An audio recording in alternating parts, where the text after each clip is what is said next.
Welcome to the Big Biz Show. Taking care of business. You want fast-talking, hard-hitting discussions on business and finance? Maybe with a barroom slant and some really salty peanuts? We're not counting calories. We're counting cash. Before we get to the man with the financial plan, meet the money team. Costa, Mary, and Greg. Now Captain Finance himself, Sully.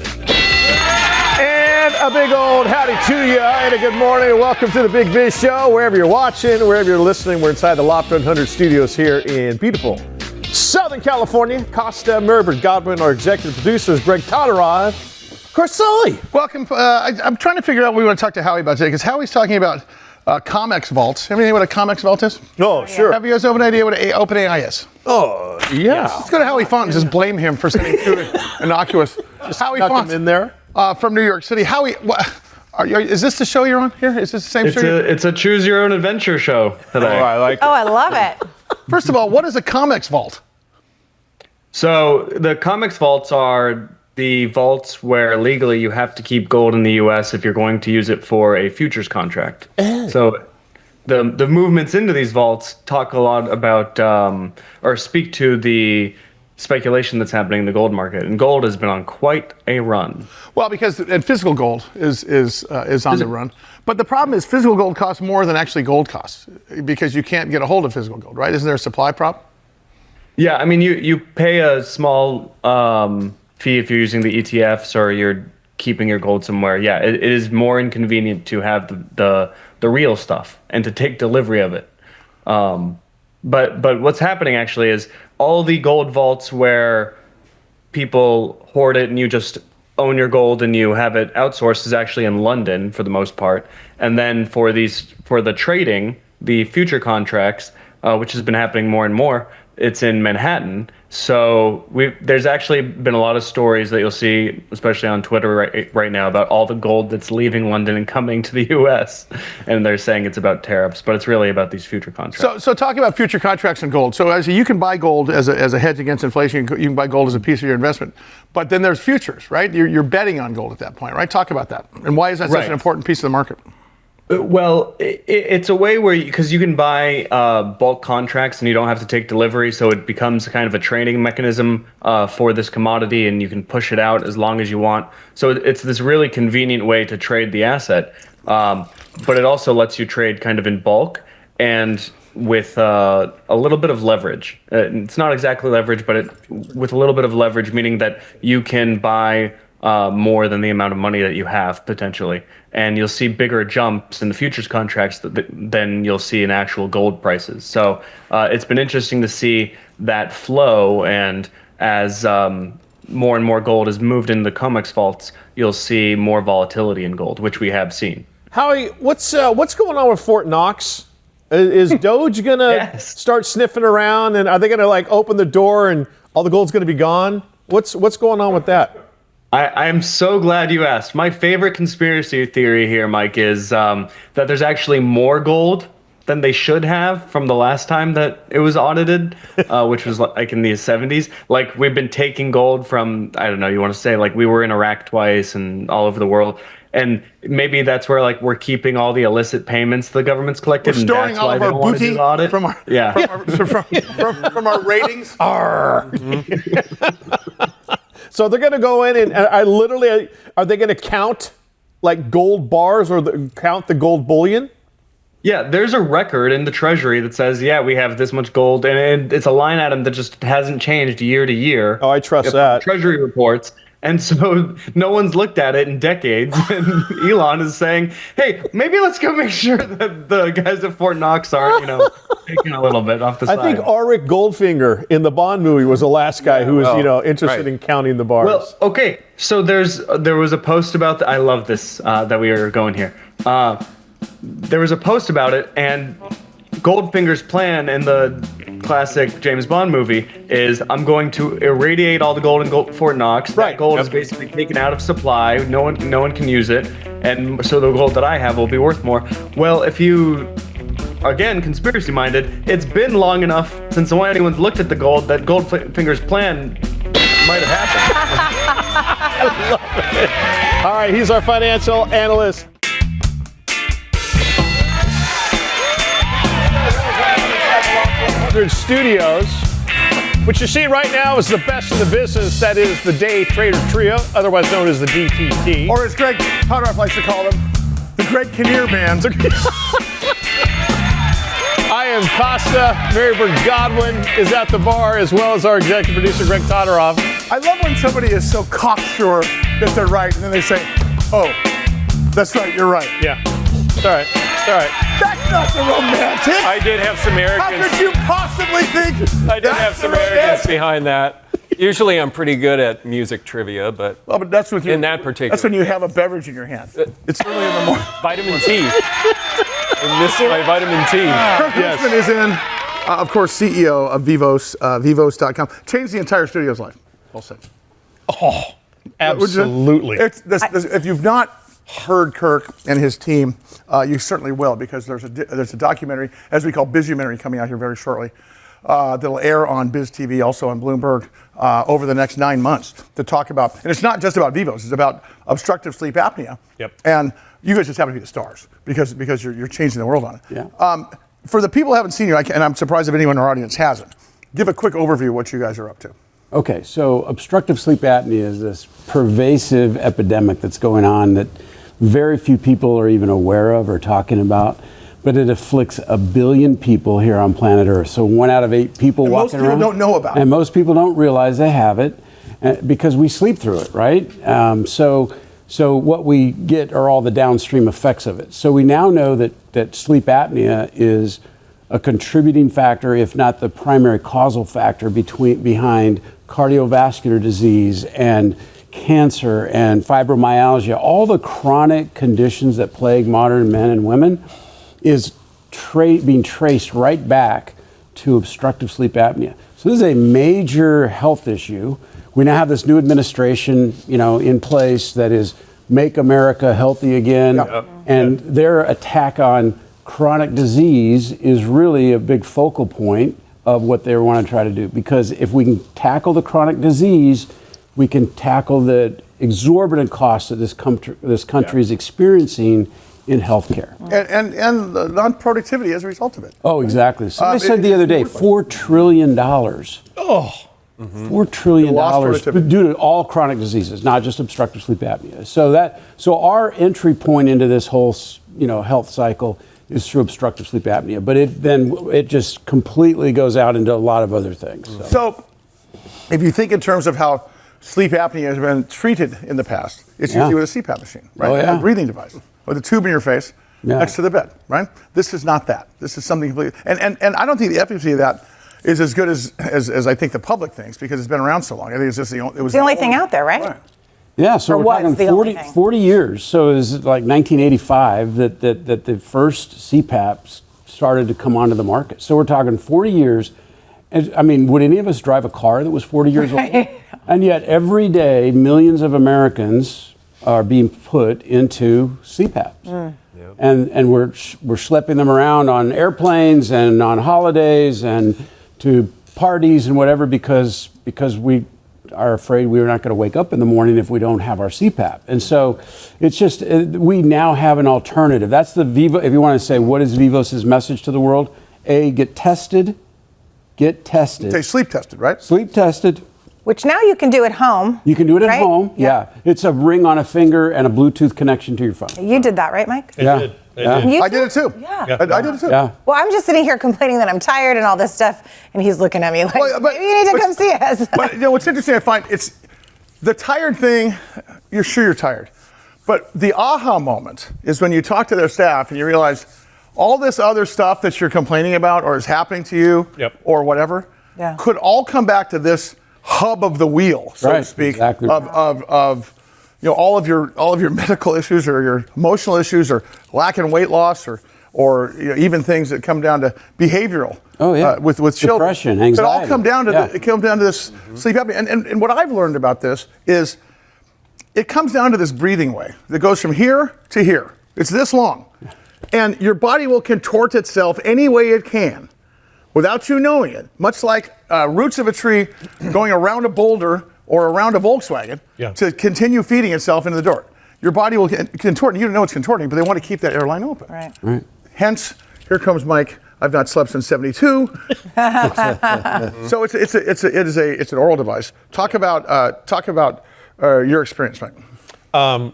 So the process, maybe you talked about the sleeping test, wearing the ring, and going to see my dentist, oral surgeon, Dr. Perps. She is the one who got fantastic, me. By the way. Absolutely fantastic. Have you heard of concierge medicine? Yeah. It's when you feel like you're checking into a hotel.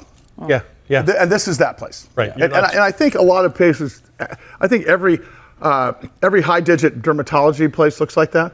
This is what this practice is like in the dental world. Right. You're just not a number on some file. Anyhow. She walked me through the whole process. She did the X-rays, the tests, the whatnot. She helped me administered the sleep test.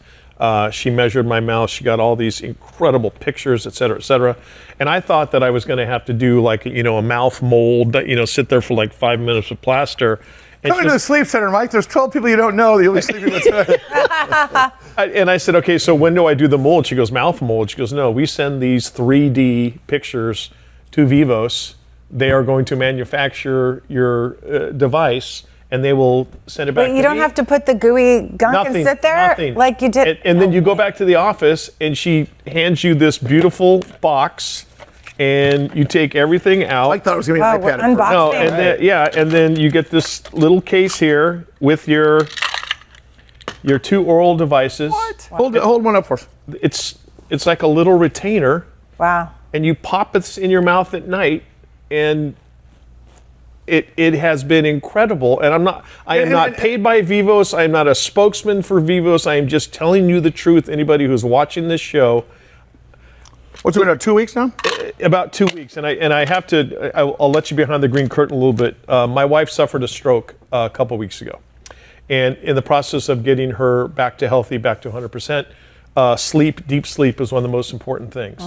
And Kirk and Vivos, I honestly believe, came into my life at the right time for this reason, because now I can sleep with her in the bed. I need to be there with her. I'm not in the guest room.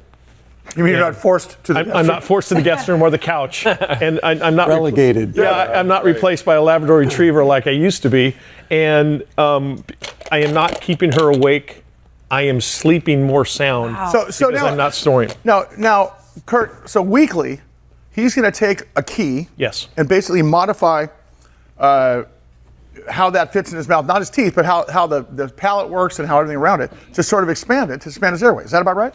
Yeah, so what we discovered with Mike, like most patients, is that Mike's airway is inadequate and it's prone to collapse. And what we're trying to do is redevelop his airway so that it's open and what we call patent, which means it's not prone to collapse. And that takes a little bit of time. Probably you'll be doing this for about 9 months, maybe a year. You got to be compliant with this, right? So you got to do it. 100%. You got to do it. Now, hopefully you haven't had any discomfort and any and your body is adjusting to it, so you're starting. I forget it's there. Yeah. And your adjustments aren't painful. That's what I was going to ask, because when I wore a retainer when I was young, it was like every time you it's not like when an orthodontist would tighten the wires and stuff. No, and maybe it's because my mind is on other things, obviously. Right. I forget it's there. I wake up in the morning and I'll go, I got to take this out. And, and I pop it in around 7:30. And I wear it all the way through the night and take it out when I get up. Are you already sleeping better? Oh my God! Really? Just like that? Again, is it? Are you dreaming? Let me ask you a question. Have you like started to dream? Banshee? Are you dreaming? Thank you. My wife says, "Hey, Mr. Rem," she goes, "You're all over the place. You're kicking. You're doing this. You're that type of thing." And I'm, hey, blame Vivos. Don't blame me. So we're going to have Dr. Bahar here in just a second to kind of walk us through the mechanics, because there's more to this than just the oral device. There's potentially other practitioners that need to reconnoiter yourself, because your twisted root structure to try to keep this thing open needs to come back. And we saw these photographs of Shaquille O'Neal, where you guys use very rudimentary geometrical shapes. So let's assume an upside down triangle represents from here to here. Yeah. Well, he looked like a Jenga at first. There he is, right there. Oh, yeah. And he didn't know it. He didn't realize it. But after having the treatment, after some time between doing Vivos and the other practitioners. Do we know if Mike's going to be in that position or not yet, where he has to do it, or will time tell? I think we're off to a good start with what Mike's doing. Mike's case, first of all, every case is going to be different. Yeah. So obviously a 7'2" human is going to present with a little different profile than Mike or any of the rest of us. And so every one of us has a little bit different thing. And so we're going to, and that's why there's potentially several different types of clinicians that will have involvement in each case, but not all of them in every case. And so that's kind of where we're, And when you think about this, you can't deny that experiencing obstructive sleep apnea, it's life-threatening. Oh yeah. Every single night is life-threatening. And that's a part of it that's a little interesting. We're going to talk to Dr. Bahar. She's going to be on the set here in just a second. She's going to walk you through how the sausage is made and the next steps here. Big Biz Show.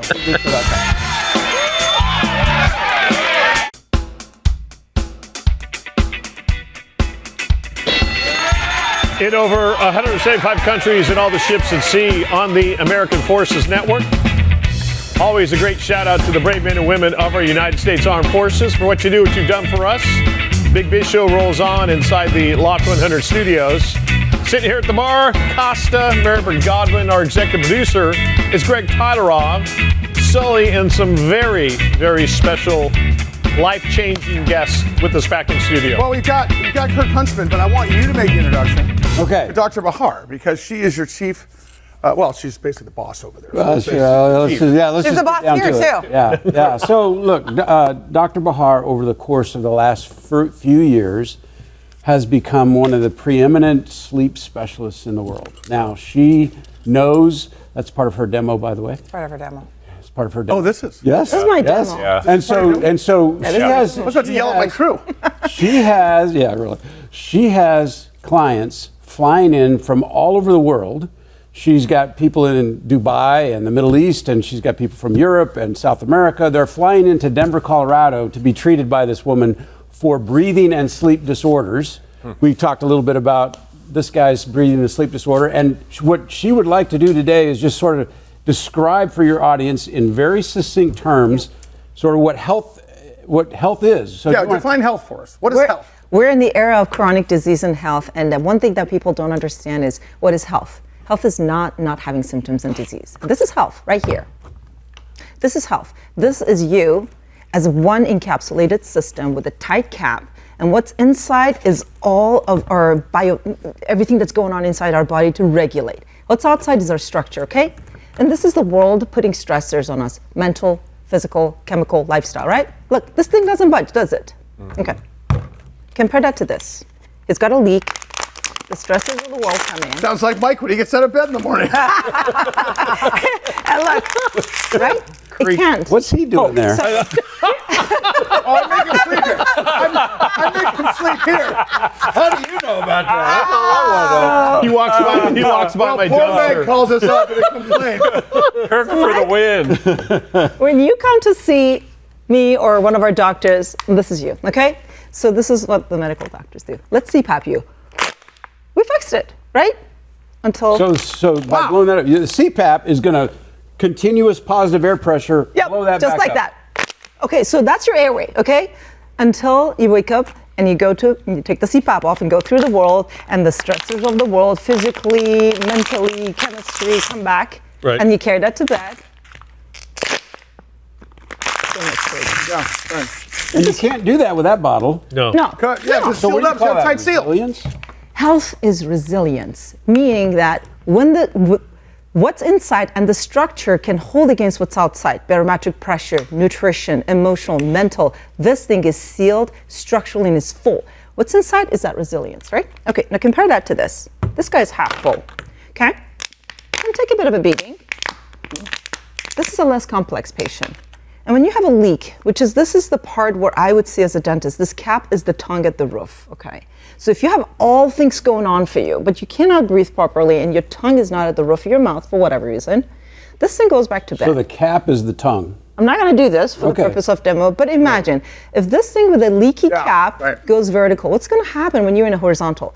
your adaptive capacity is leaking when you should be charging at night when you're asleep. So that's why this one only has half. And then you end up like this the next day. That's more like Mike. This is more like me, empty, like my soul. Me too. Yeah.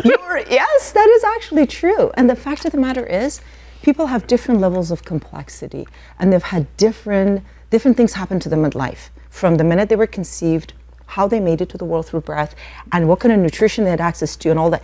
So the difference between this two is one where it's complex and less, but the goal is to turn them into this. This is the goal, to seal this cap off, get their mouth and the tongue and the nose an opportunity to properly function, so that the night can be a restorative sleep, so that they keep filling this back up. Because who doesn't want to be 90 years old and like that? So Dr. You don't want Bahar, to be like this, right? So the idea is, as you're going through this, You don't want to be like this. well, but these are the other practitioners, right? When you take a look at it, because you mentioned something yesterday. It's not as simple as putting in an appliance and turning the key. Yeah. So for me, and that's where I got the analogies from. There's other stuff going on. Correct. That and my body has a root structure that's trying to keep this airway open. Correct. And it's contorting itself without me knowing it. Exactly. Just like Shaq. I say me and Shaq are a lot alike. That's I can attest to that. Actually, no. He's a little bit less hyper than you. Yeah, boy. Said the hyper doctor. Exactly. The clock calling the kettle black. I could hold his attention about 10 seconds more than you, so I can attest. So from here, here or here, Right. to here. So here's the thing. So here's the structure. Like I said, this is the But talk orthopedic. about the journey. Yeah, what's the journey? Yeah, the journey. How are we going to go When from that to that? Exactly. When I look at this, the first thing is structure is contorted. Like this is the forward head posture. Okay. So, well, obviously this structure is not holding this person right in this bottle. And when you go into bed, now you have to attain this compromised position to continue keeping that airway from collapsing, that pretzel, right? So what happens is when I see this patient, my goal is to first get their structure right so they can hold that water. And what's underneath and the way they supported their head on top of that base, they assume those compensations. So I asked this question yesterday. So the airway thing isn't the issue. I said, is this why my arms go numb when I go to sleep? Oh, yeah. Yes! Like, it's like, Me too. It's like, Okay. She goes, Yes. it's like, hey, Captain Obvious. Maybe it's not just an oral device I'm that we going to have to rename go. obstructive sleep apnea as the new foot and mouth disease. Oh, yeah, really. Right, because the way you're supporting your body on top of your base of support and where your head is in relation, because the most collapsible part of our airway is on the top. It's our neck. And the orientation of our neck to our feet suffices to do three things. Make sure that we can breathe, balance ourselves when we're standing on 2 feet, and our head doesn't fall forward. Meaning we have to support all of those things.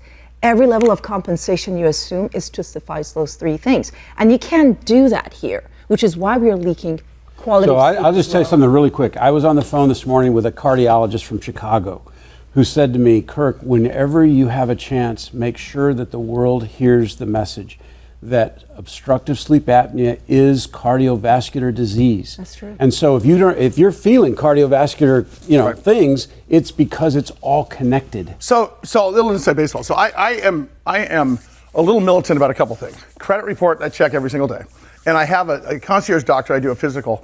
It's a 3-day physical I do every 9 months, and this is it's everything that you can imagine. That started about 6 years ago, and he does everything from he'll be able to say, and the last thing he said to me is, you have a 10% chance of an incident in the next 20 years. Let's find out why. And it was a pretty simple issue. So the funny part is, so I would call him up and I would say, I got to go see a back surgeon, because it is a painful, like, it's a nerve thing. It's got to be a nerve thing. Because I can't get out of this unless I sit up straight. There's nothing I can do sometimes. And then what came to life was I had 3 serious surf injuries in my life, and I lost 3 teeth out of it in the back. Had to get them extracted. So all this comes together, and I'm talking to her yesterday saying, okay, wait a minute, all of these things could be related. Yes. All right, there is so much more that we need to talk about as far as what Vivos is doing to change people's lives and, in a sense, giving them their lives back, kicking that sleep apnea out the door. Kirk Huntsman, Dr. Bahar with us. Much more to come. Keep it right here on the Big Biz Show.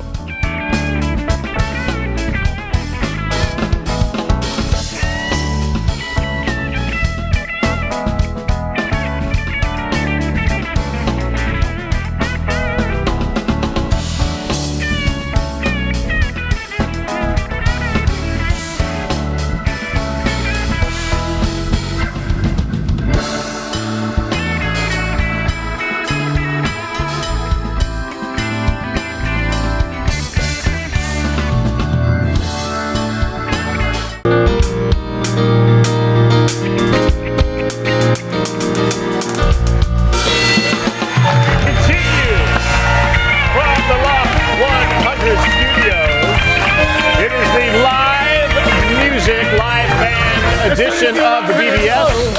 Hope everybody's having a great day. Thanks for being along for the ride. I am Costa, sitting way over here at the end of the bar. Of course, Barry Bergama, our executive producer, and Sully. Were you? Yeah, a little bit. Yeah, I thought. Yeah. I had 3 Celsius before the show. I started taking roids again because I've been working out so much. So it's just, I think that's what's happening. Again? So does that explain? So the muffin top is all of this now. Is that your head or is your neck blow a bubble? Pretty much. Can I ask you? Ask me anything. So are you hopped up? Because it seemed like you had a couple Starbucks before the show. Yes, I have had a lot He's of just coffee. excited with the live studio audience.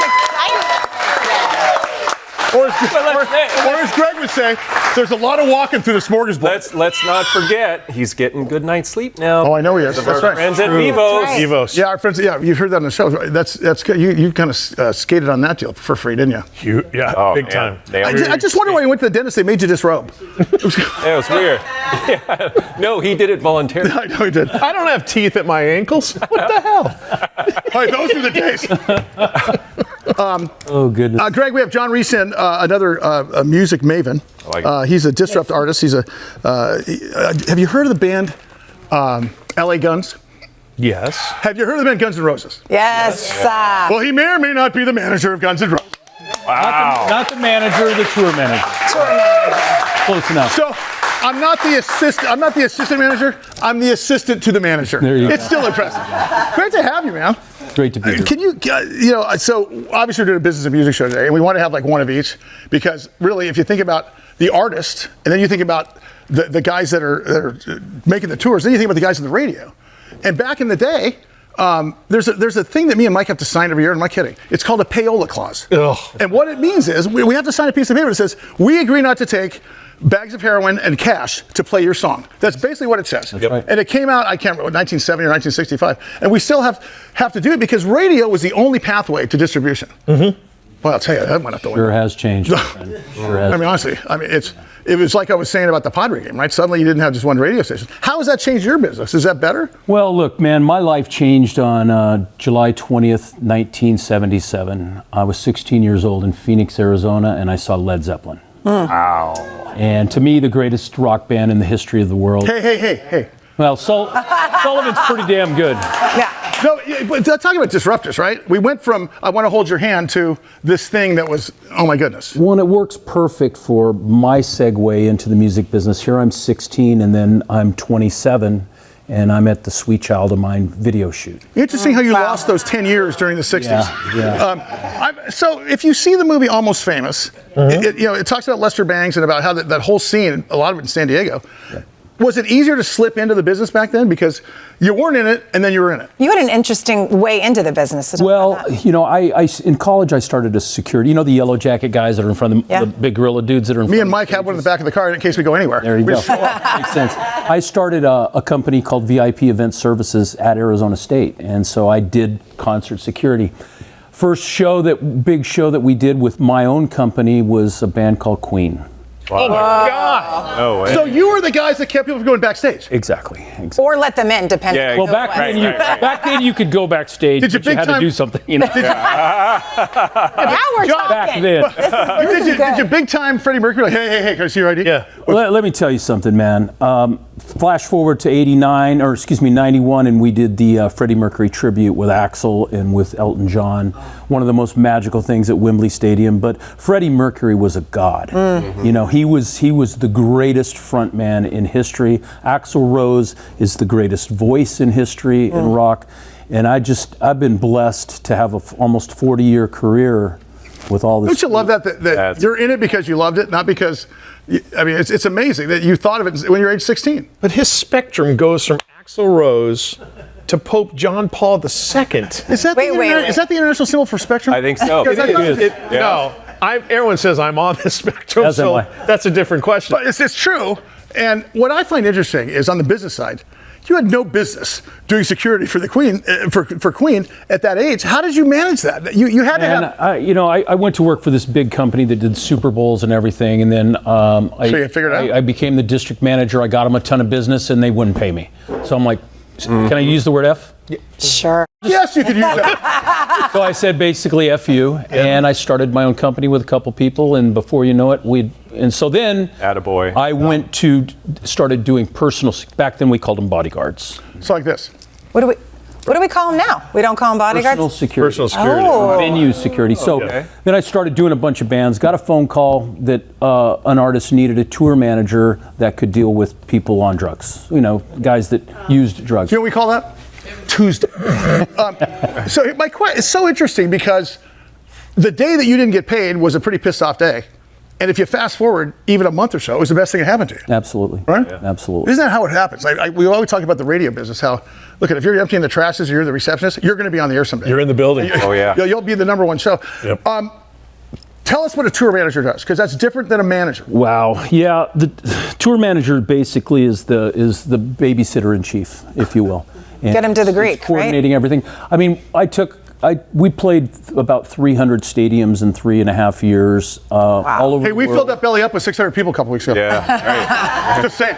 All 5 continents on a private 727. I was 28, Axel was 27, Slash was 25. We were freaking kids. How did you babysit those guys? How are you still alive? No cell phones, no internet. Yep. Fax They're just machine gone and and you landline. can't find them. No. Right? No, isn't They're just that not interesting showing up. how It's in their books. Multiple And then 86 overdoses, happened. multiple riots, all over the world. They were literally from 1988 to 1992. They were Taylor Swift. They were that big. that was the time when we all had pagers, and everyone, it looked like the shootout, the OK Corrals, would be like this. Yeah.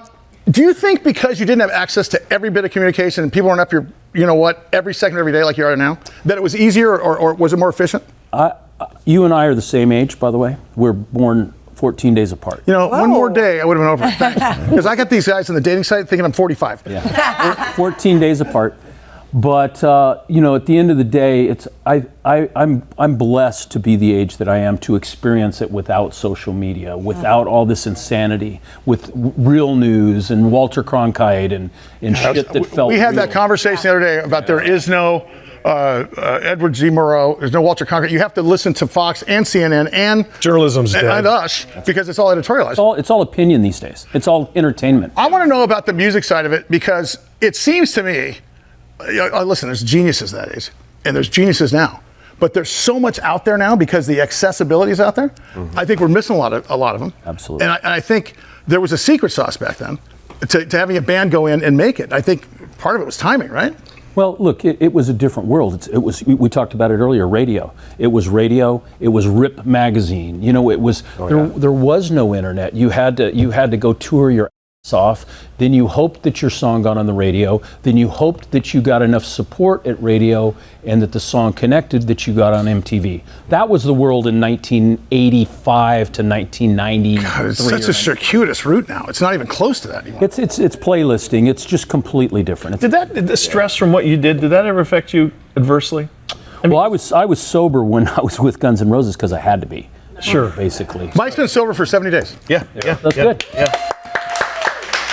Not in a row. Not consecutively. But I want the you to stay with us. responsibility on your shoulders.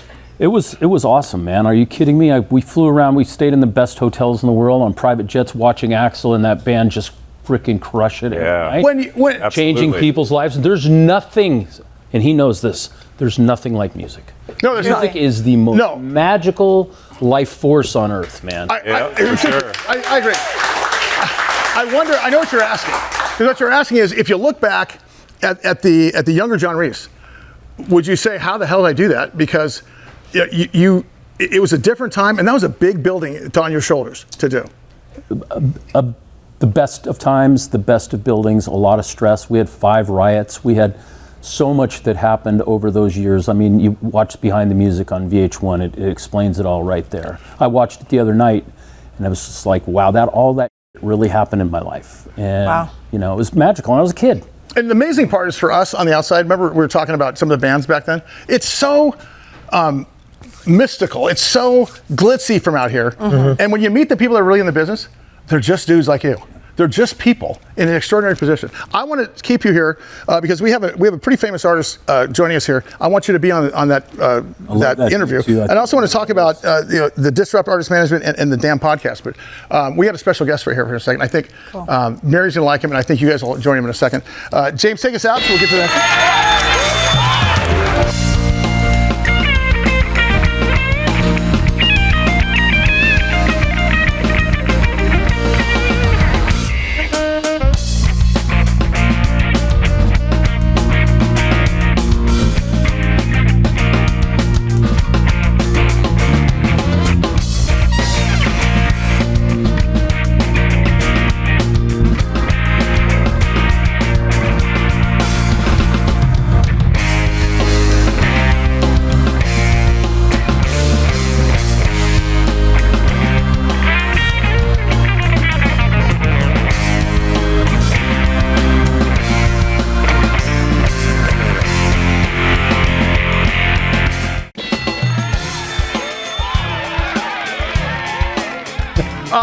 John Reese, it's so great to have you here because it's interesting to see sort of how the sausage is made, how it was made back then, and then today you're so thankful for being in the business still. Do the personalities change? Is the digital thing change everything? Or are you still happy to get up in the morning because I know you're pivoting another direction with big events? Well, when Napster came out, I knew that the recorded music business, the music business was going to change. So I pivoted at that point and kind of got out of the management side and got into festivals. And from that's not complicated. 2004 to 2019, I produced, curated, co-created 50 plus music festivals. Wow. A lot of them played here in town at the Waterfront Park, Doheny State Beach. Me and my partner bought 130 something dinosaurs from China and shipped them to Ohio and did 160,000 people. Is there any? I know. Of course you did. I love the festival thing. I just love, you got your baby, you got your blanket, you got your bucket of beer. Yeah. Right? I mean, honestly, there's nothing like a festival like in San Diego. No. So what's the first step in that? Do you go out and you find investors? It takes a lot of money to put on a festival, obviously. I didn't have enough when I started, and I was working with a company called me in 2004.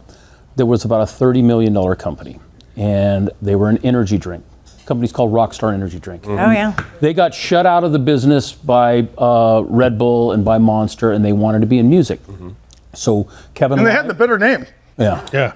Kevin Lyman and I, who created the Warped Tour, among other things, he and I created this festival called Taste of Chaos, and we took it all over the world. And with that, we helped Rockstar then set their distribution around the world, and all of a sudden, 15 years later, he sells it for $4.5 billion. Wow. So in that time period, between 2005 and 2019, we gave away 12.5 million cans of Rockstar Energy. Wow. That's how they. Wow.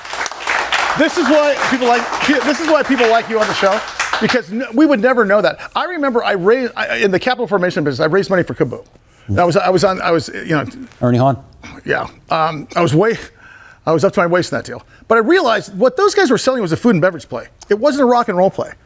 Is that kind of a theme, or did they just do it because they're no longer here? Or? Well, look, all due respect to Kaboo, it's very hard to be all things to all people. We already have that with kind of Coachella. Yeah, right. It's tough to compete against these monstrosities. Then you have AEG and Live Nation, who are behemoths, multi-billion-dollar companies. My niche was partnering with, rock stars, Travis Barker, Eddie Vedder, Excision, all these major artists, Fat Mike from NoFX. What are you pointing at me for? Because you talked about him earlier.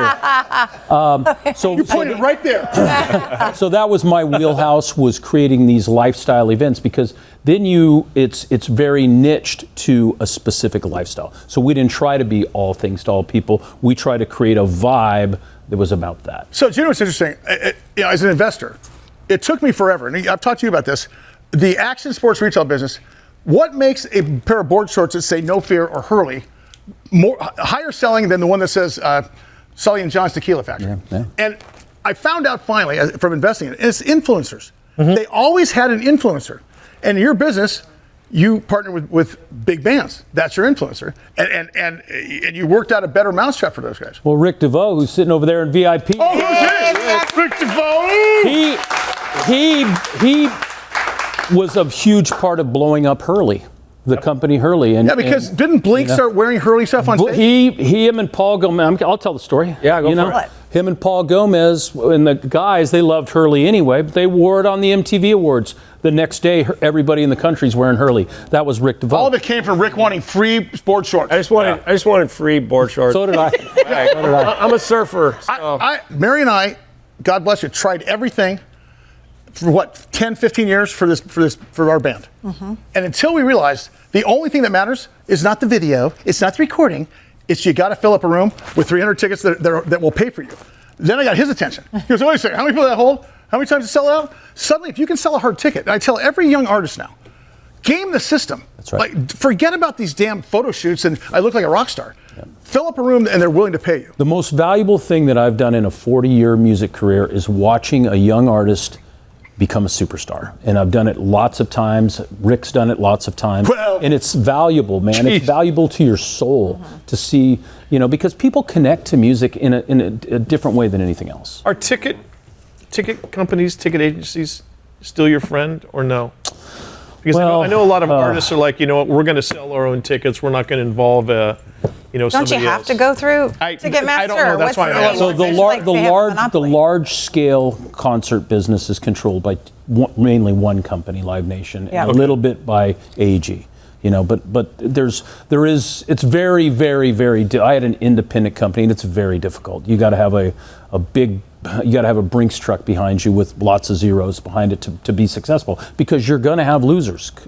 You're going to have losing things. And when that happens, you can go down for millions of dollars. Yeah. Mm-hmm. Talk about your event that's coming up. This is really interesting. Well, my whole career was about, helping artists grow up. And with that, also helping human beings get into the music space, because there is no real Music U besides Musicians Institute and so forth. So we're launching a masterclass, what we call a mentor series, called Breaking Into the Music Industry. We've assembled 24. That's not going to be popular at all. The name, Breaking Into the Music Business. Yeah. You're going to sold out the first day. It's not sold out yet, but we're doing well. But we have 24 of the top people in the music industry. We have Rich Best, who's the promoter for the biggest band in the world right now, Rufus Du Sol, Pearl Jam, Foo Fighters, Linkin Park. Corey Brennan, who manages 42 bands, some of the biggest bands in the world. Matt Sorum, drummer of Velvet Revolver, Guns N' Roses, The Cult. All these amazing artists, but what we try to do is the whole sphere of the music business, because a lot of times you're not going to be the guy that's playing the guitar and making a lot of money, but maybe you're behind the scenes. Maybe you're a sound technician. Maybe you're a concessionaire. We've tried to assemble 24 of the premier people in the music space so people can come and spend 3 days with them and be mentored. Because that was not available before. What's really interesting about that is that you're teaching how the sausage is made from the beginning, and this has never been available before. And if you think in terms of an artist that would actually listen to you, I mean, they could have a chance, right? We're going to have a spectrum of attendees from college students all the way to 80-year-old people that want to learn about the music business, because there's no class out there. And so with this, the venue is this incredible 5-acre estate in Coachella where it's a vibe. So we do general assembly sessions and then breakout sessions. So each of the mentors, you'll have the opportunity to go and talk to them directly. Could you imagine sitting to him in a corner for 5 minutes if you were a band? Oh my God. So we're setting up different areas in the estate, and it's very peaceful, very calm, big ballroom. It's fabulous, and it's like right next to Coachella and Stagecoach. Well, let's promote that going on this show going forward, because we have a little Thank you. Thank you. Yeah. John, it's been great having you today. I got to tell you got to come back with us. I want a whole show with you. Thank you. We'll do it. I want to pin you in the corner and ask you about the music business. You got it. Thank you, brother. Good to see you. Thank you, brother. All right. Great stuff.